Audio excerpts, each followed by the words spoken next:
নমস্কার বন্ধুরা, প্রতিমার লাইফস্টাইলের একটি ব্লগে আপনাদেরকে স্বাগত। তো আজকে জগদ্ধাত্রী পুজো শুরু হয়ে গেছে, আত্মীয় স্বজন আসাও শুরু হয়ে গেছে, সেই কারণে রান্নাবান্নাও শুরু হয়ে গেছে।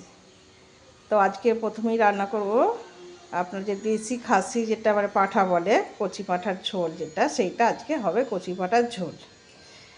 তো তার জন্য আমি নিয়েছি মাংস 1 কেজি, আর গোটা 5-6 পেঁয়াজ আমি কেটে নিয়েছি, আলু, আদা, রসুন, ধনে, জিরে, লঙ্কা, আর ফোড়নের জন্য নিয়েছি গরম মশলা, আর হলুদ তো লাগবেই, আর তার সঙ্গে একটু কাশ্মীরি রেড চিলি দেব।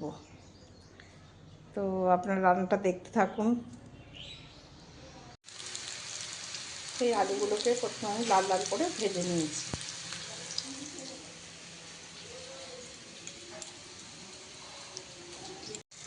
তো কড়াইয়ে কিছুটা তেল দিয়ে গরম করে এলাচ, লবঙ্গ, দারচিনি দিয়েছি, তার উপরে পেঁয়াজগুলোকে একটু ভালো করে ভাজা ভাজা করে নেব। পেঁয়াজটা এভাবে আধ ভাজা হলে পরে আমি রসুনটা দিয়ে দেবো, কেন রসুনটা আমার তো পুড়ে যাওয়ার ভয় লাগে, খালি খালি পুড়ে গেলে তো বিচ্ছিরি গন্ধ হয়ে যায়। এবার রসুন আর পেঁয়াজ ভালো করে ভাজা ভাজা করে নেব। পেঁয়াজটা যখন প্রায় ভাজা হয়ে এসছে, পেঁয়াজ আর রসুন, তখন মাংসটা দিয়ে একটু আমি ভাজা ভাজা করে নেব। মাংসটা একটু হালকা ভেজে নেওয়ার পর সব কিছু মশলা দিয়ে এবার আমি কষাতে থাকি।